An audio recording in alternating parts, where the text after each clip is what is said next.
Hello everybody, my name is Frances Tostevin and I am the author of this book, The Bear and Her Book, illustrated by Sophia O'Connor and published by Euclid Publishing. And we are absolutely thrilled to be part of the Pori, Drwy, Stori event this year for Book Trust Cymru. We couldn't be happier to be here and to share our book with you. Now, before I read you the book in English, I thought you might like to meet some of the characters from the story, as I have got cuddly toys to represent the characters of the book. And the first character that the bear meets on her travels is this little creature here. Can you guess what that is? That's right, it's a crab, and this is the smallest animal that our book-loving bear encounters. The next animal she encounters is long and green and lives in the jungle, and it's one of these. It's a crocodile. After that, she meets a lizard. This is my beautiful lizard, and you may notice that the lizard is wearing a flower patch on her eye, and all will be revealed when we read the story.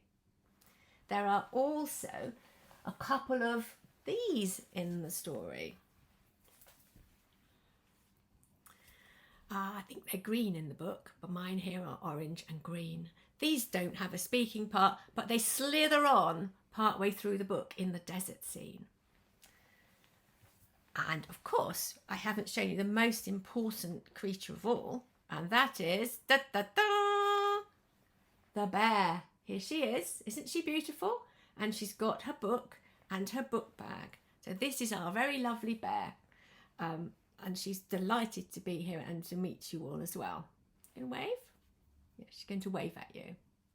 Now, there is also one other animal in the pictures of the book that isn't actually in the words. So if you look very carefully, you might spot another animal, and it would be lovely to know if you guess right. So I'm going to read you the story now. The Bear and Her Book by Frances Tostevin and Sophia O'Connor. The Bear and Her Book. A bear marched out on a moonlit night. Her fur was thick and her eyes were bright. She sniffed the air and she licked a paw. She loved her home, but she wanted more.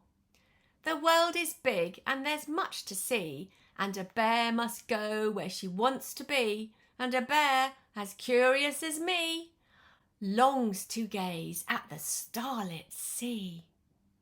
She packed one thing, a special prize, her bear's big book of being wise.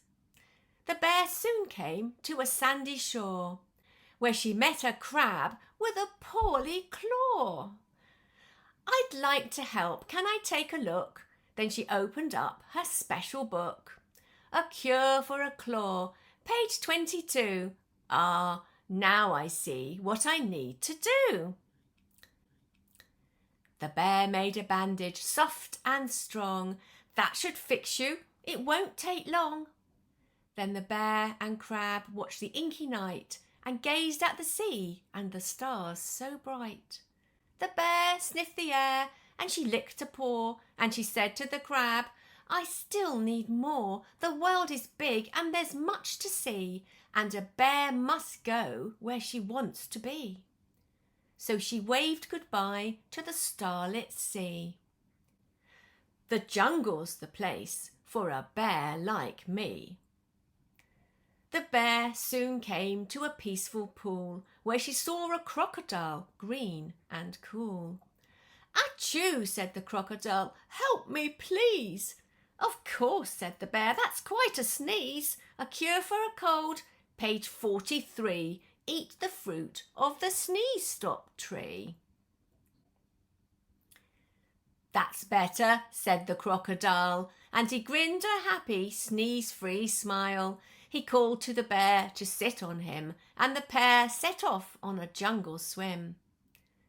The bear sniffed the air and she licked a paw, and said to the crocodile, I still need more. The world is big and there's much to see, and a bear must go where she wants to be. So she waved goodbye to the jungle steam. A desert is this bear's true dream. the bear arrived on a sandy dune whose shapes could shift in an afternoon. She saw a lizard go scuttling by with a nasty case of swollen eye. "Ouch," said the lizard. "I can't see straight. I'm walking round in figures of 8.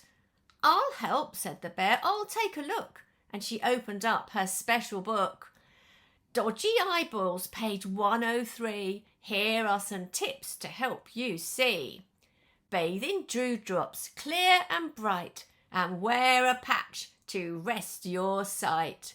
"Thanks, that's worked," the lizard said, and he walked in a perfect line instead.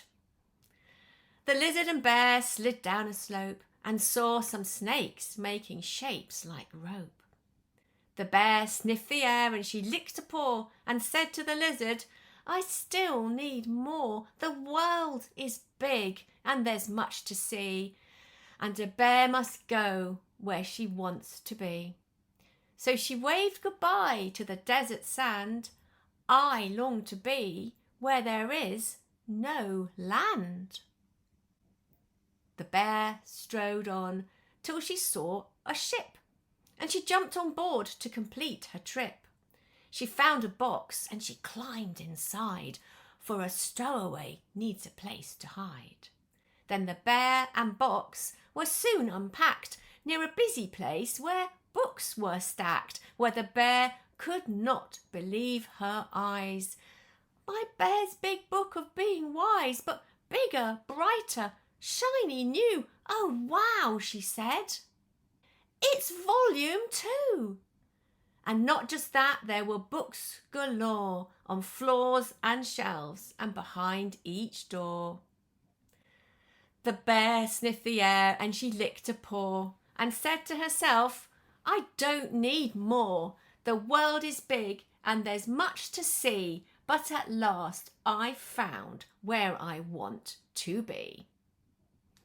And she's found her perfect home in a bookshop, which I agree would be a lovely place to live.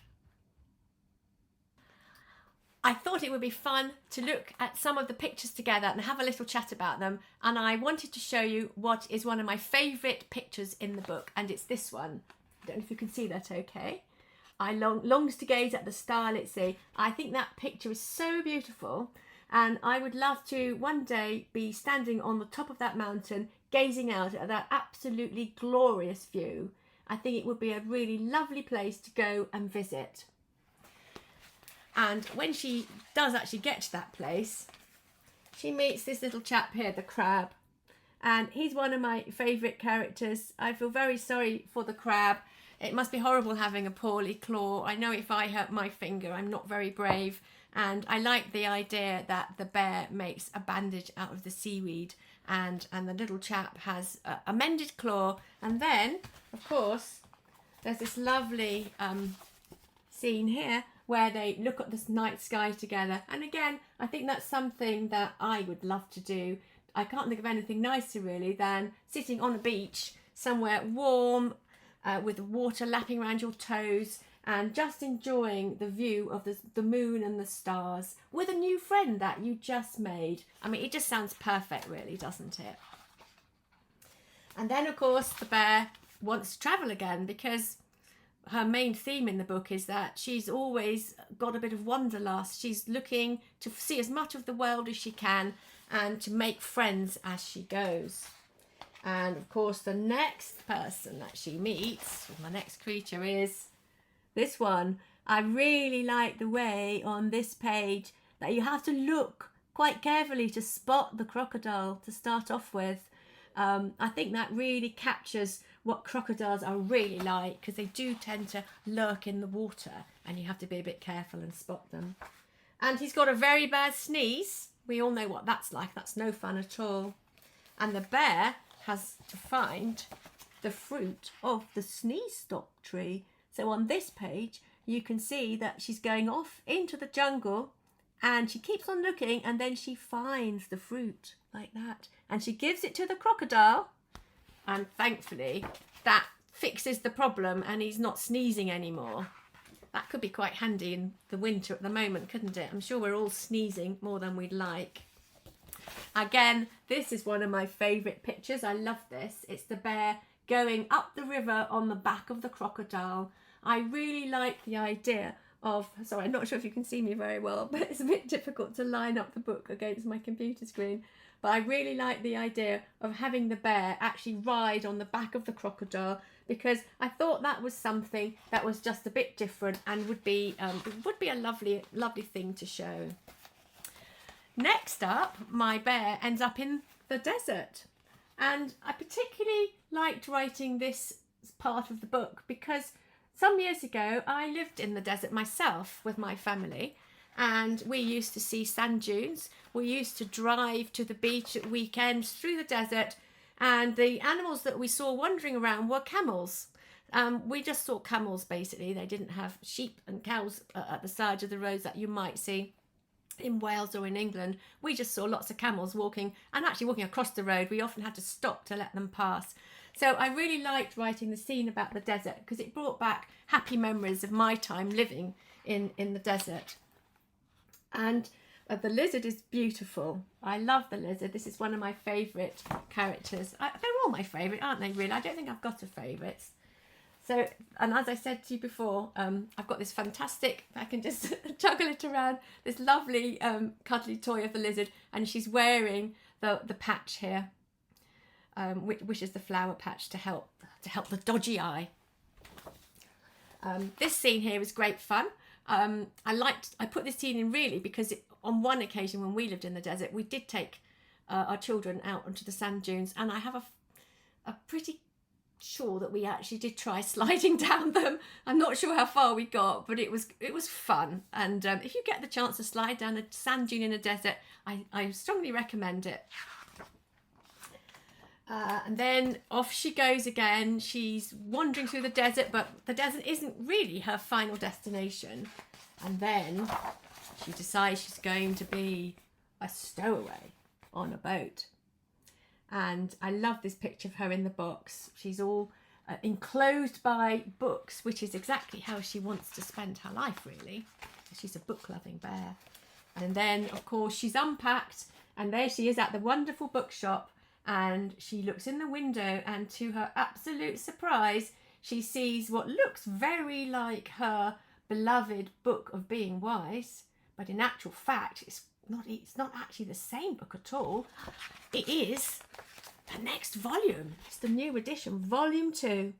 And she knows straight away that she has found a place that she can be very happy and settle down.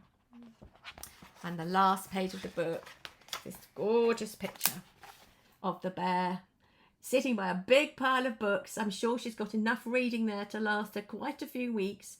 And there is another little animal sitting behind her. Have you spotted it? Do you remember I mentioned that there's an animal in the book that isn't actually in the words, but it's in the pictures? And this is the bookshop cat. And I was so happy to see the bookshop cat making an appearance. And I am delighted that the bookshop cat is also in our follow-up book, which is called The Bear and Her Book, There's More to See. So that's a little quick tour through the book. I was wondering if you had to pack something to take with you and you could only take one thing, what would that be? Our bear, as you know, took her book of Being Wise.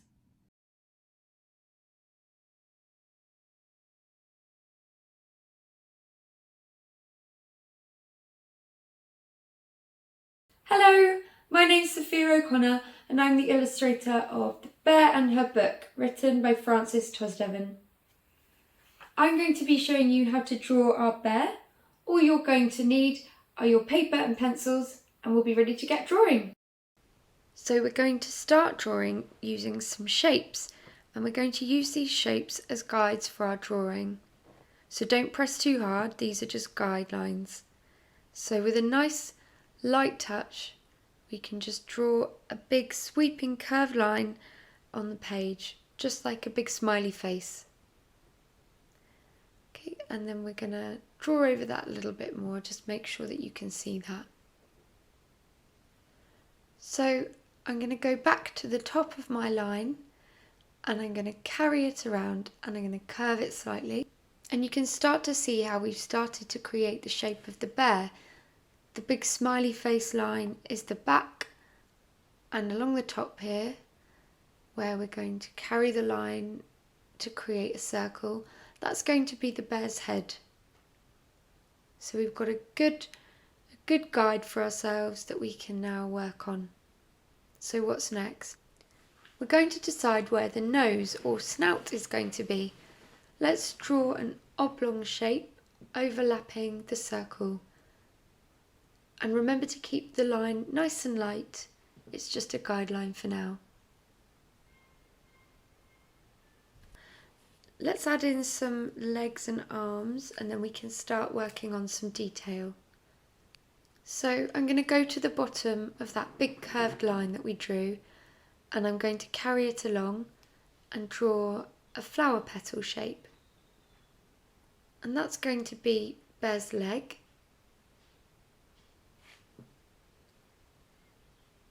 And let's do a similar thing for the arm.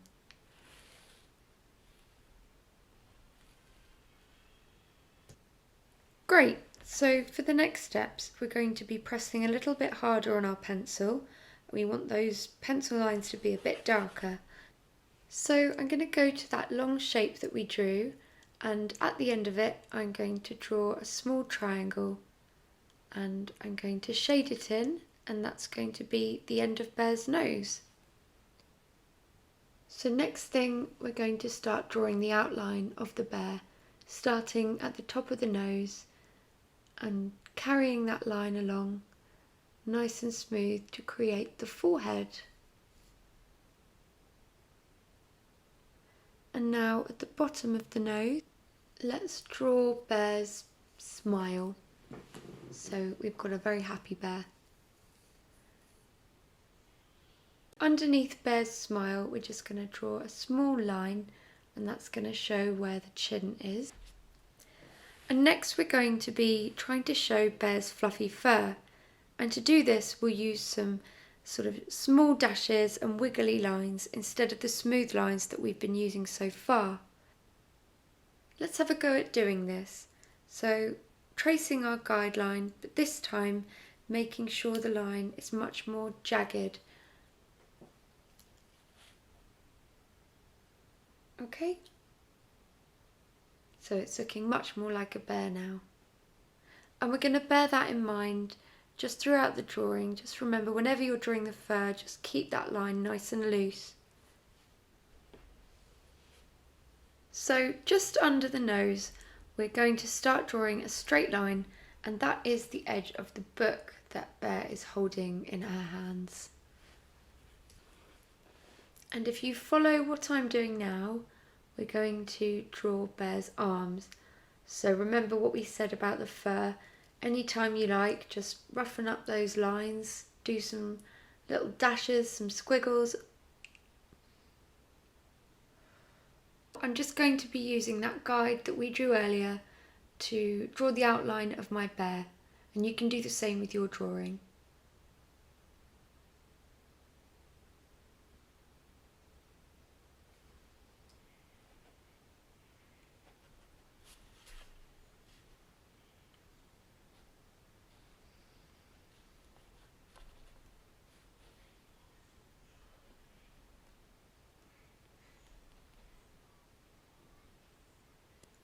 And let's not forget Bear's bag. Draw some nice wavy lines around the neck to show where the bag is hanging. A little half moon for the ear. And we'll carry on with those rough lines to show the edge of the bear. I'm going to slow this back down now to show you how to add the last details. To draw Bear's claws, we're just going to be doing small dark lines on the edge of the paws.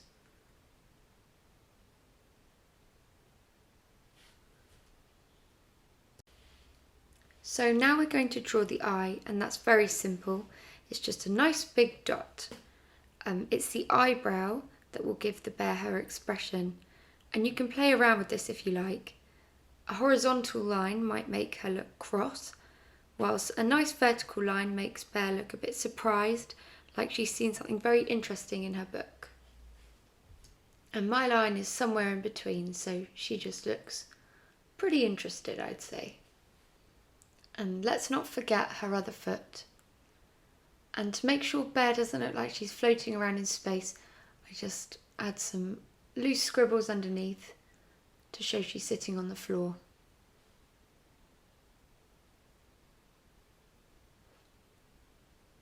Let's add the final details to the book. You're welcome to pause here so that you can see how I've drawn the book.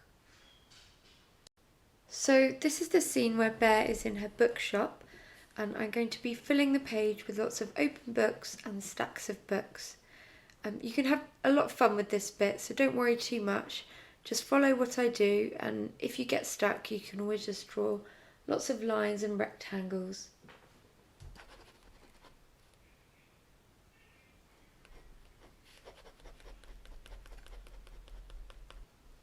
And one of my favourite things about drawing books is you get to decide what they're about. Maybe it's a book about elephants, maybe it's a book about a tree, or maybe even a snake.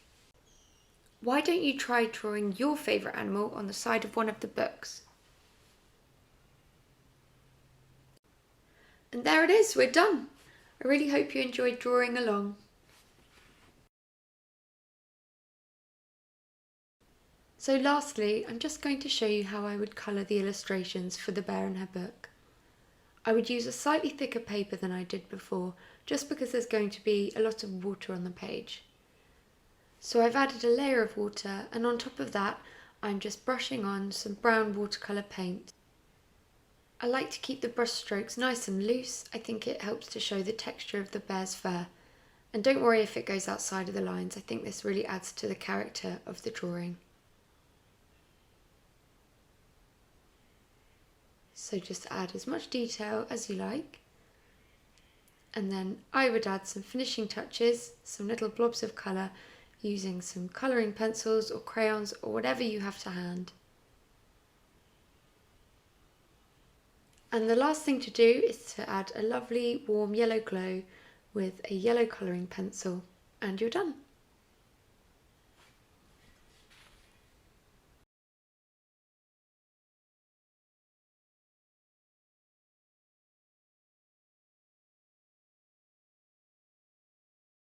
The first questions are from Penor Hill Primary and Ysgol Gymraeg Brynjago in Swansea, and also Ysgol Llanthillas in Conwy.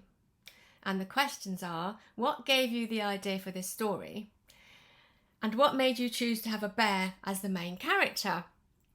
Well, I originally wrote this story for a competition which was run by the publisher Euclid Publishing, and they wanted to find a picture book about their mascot, and their mascot is a fox. So I wrote a story about a fox with a book that travelled the world helping a crab, a crocodile and a lizard, and who ended up living in a bookshop. Now, I didn't win the competition because my foxy story wasn't quite right for their Finny the Fox character for their mascot. But as soon as the competition was over, the publisher contacted me to say, we love your story, we really want to publish it as well, but would you consider changing the animal from a fox to something else, because we don't need two stories about foxes. So then I had a long think, and I decided that I would look on the internet and look up all the animals that had got paws and fur, because I mentioned paws and fur in the story, and I wanted the new animal to have paws and fur so that it fitted the old story. And then I wanted the animal to have a single syllable name. Fox is just one syllable, so I couldn't have a leopard, although it's got paws and fur. Leopard is two syllables, and it would make the poetry sound wrong. And I ended up with a list of about 6 or 8 animals, things like mouse, cat, dog, wolf, bear, rat.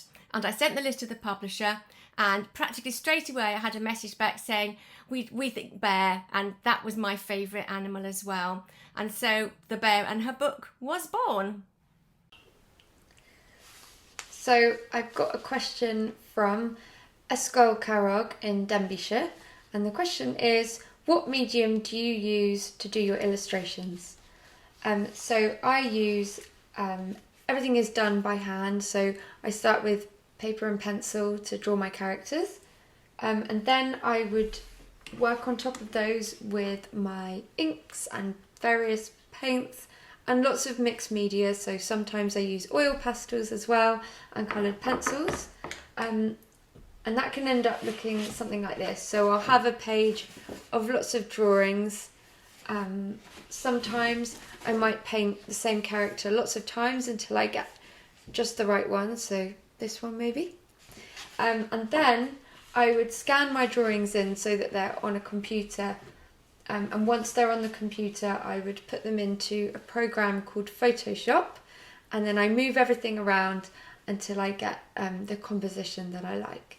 And that's how it's done. So a mixture, mostly hand-drawn and some digital there as well. The next question is from Ysgol Gymraeg Cwmbran from Torfaen. And the question is, how long does it take you to write a book?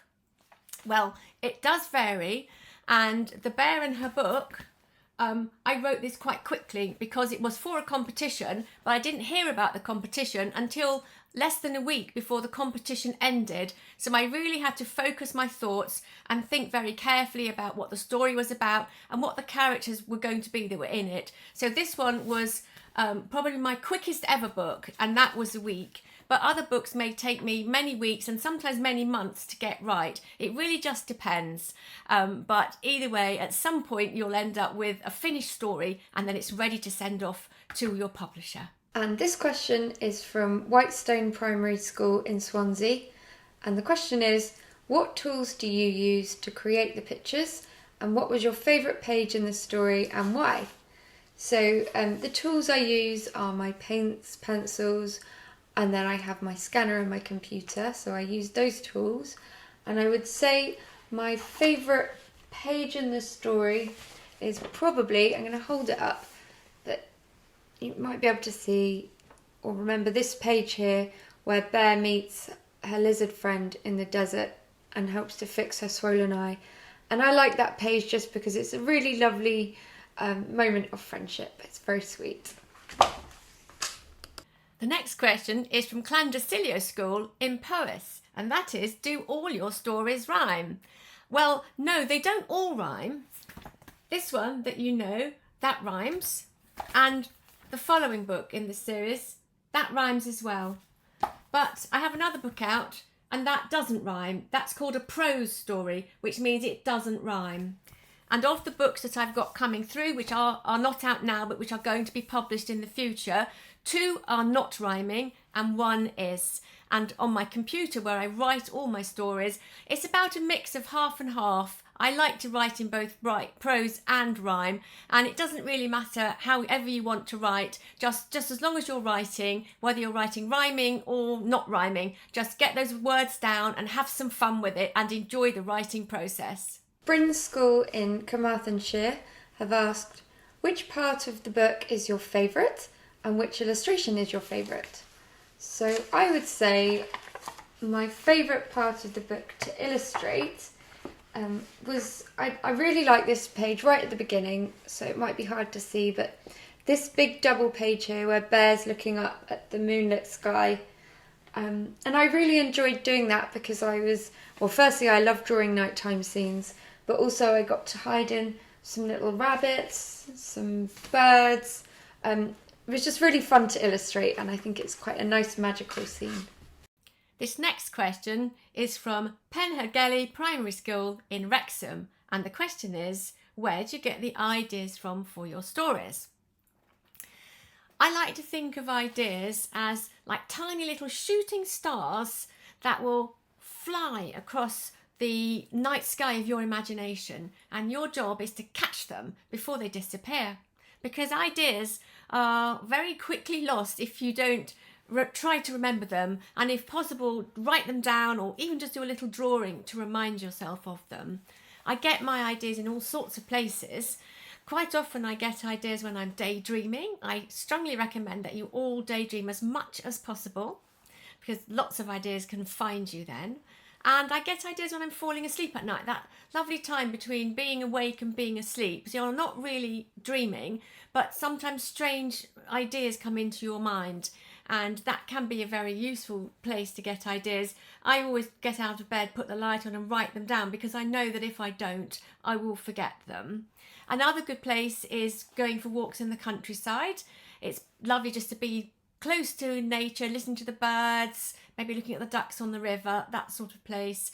And I also recommend watching nature programs on television, because they are so interesting that they often spark ideas that perhaps an animal could go on a particular sort of journey or a particular sort of adventure. So there's lots and lots of different ways to get ideas, but mostly you've just got to wait and let them come to you. And if you want ideas to come to you, then I am absolutely sure that they will. Drwy Primary School in Monmouthshire have asked, how do we get better at drawing? So I would say the best way to improve your drawing is just to do it as much as you can.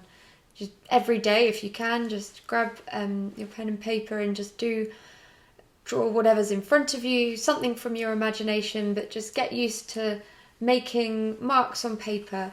And the more you do this, the more confident you'll feel, and then your drawings will be better because you'll feel confident doing them. The next question is a joint question for both Sophia and myself, and it's from Buryport Community Primary School in Carmarthenshire and Cwmglas Primary School in Swansea, and it is, how or when did you decide to become an author or an illustrator? When I was little, like yourselves, I really liked creative writing. I loved writing stories and I liked writing poetry, and I carried on doing that really for most of my school life. I didn't write as much when I was a grown-up, but I always used to write poetry, and eventually when I was getting quite old and was almost a granny in fact, I decided that I would use my love of writing to write picture books for children. So I studied lots of courses and classes, and I spent a lot of time practicing my writing. But my advice to you is, if you have a hobby that you love and that you're good at, then make sure you keep practicing it and don't put it on one side just because you think you're maybe getting a bit too old to do it. It's something that you can enjoy for the rest of your life. Sophia, how about you? I think I must have decided when I was very little, because I've always loved drawing. I think it helps that my mum was a painter, so she probably got me into that, got me using paints and making things. And then all the way through school, art and anything creative, they were my favourite subjects, and I carried it on beyond. And now I'm an illustrator, so I think I always knew it was meant to be. This next question is from Ysgol Emmanuel in Denbighshire, and it is, do you know any real life bears? Well, unfortunately, I don't know any real life bears, but I really want to answer this question anyhow, because sometimes when you're writing about a character, they can become very real to you. And that is exactly what happened for me after the first book was published. Here it is again, as you know. We have all Sophia's beautiful illustrations, and suddenly the bear became very real to me. Up till then, she'd only really existed in my imagination, and here she was in a real book.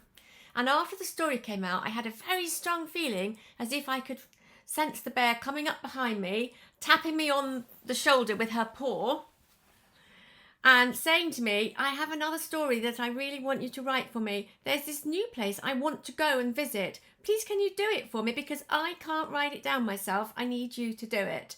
So I listened to her and I wrote down her new story, and that became this book. So although unfortunately I don't know any real bears, sometimes your characters can seem as if they are in fact real. So the last question is from Ysgol Kevin Meiriadog and Ysgol Caernant in Denbighshire and Flintshire, and a similar question was asked by St Helens in Swansea. And that question is, what was your favourite book when you were little? And this was a very hard question because I have lots of favourite books, but I've decided to share with you Alice in Wonderland by Lewis Carroll with the illustrations by Arthur Rackham. And I mostly love this one for the illustrations. So here's one with Alice talking to the caterpillar. They're just lovely, intricate drawings, and to be honest, anything with illustrations by Arthur Rackham was my absolute favourite. And here's one from another story, but he always drew sort of lots of very spooky trees, and I love that. So that's what I'd say. Well, I've got two favourite books as well. And the first one that I want to tell you about is this one, Winnie the Pooh by A.A. Milne, illustrated by E.H. Shepherd. And I loved all of these stories when I was little. And I just want to show you a particular picture that is rather lovely. This is a picture of Pooh and Piglet, and they're hunting for a woozle. And they don't know what a woozle is, but they think they may have found one. But what they're really doing is they're following their own tracks all the way around this little copse of trees in the snow. And they think it's another animal that they're following, but it's really just their own tracks. It's a very lovely story. And if you haven't read them, you would love them. There's obviously a bear in this one as well, Winnie the Pooh. And my second favourite book is this one, A Child's Garden of Verses, written by Robert Louis Stevenson and illustrated by Brian Wildsmith. And this is a book of poems. And I absolutely loved this book when I was little. It's got the most beautiful poems in and wonderful colour pictures. And the one I want to show you, well, I'll just flick through so you can see how lovely it is. It's a really lovely book just to look at and browse through. But one of my favourite poems in it is this one, and it's called Windy Nights. And it's about a man goes riding by. It's about a man riding by on a windy night. And the poem's just got a lovely rhythm to it. And it's just such a beautiful poem. So if you can get a chance to see that, then I strongly recommend that. There's just time to say thank you very much for sending in such brilliant questions. We've really enjoyed answering them here today. And of course, if you have any work that you want to share with us, you can do so using the hashtag Pori, Drwy, Stori. I hope you'll love books as much as Sophia and I do. We really think they're brilliant, and hopefully you'll think the books are brilliant too. You can take a book anywhere with you, and of course they can take you anywhere as well. And a book can really become a best friend for life.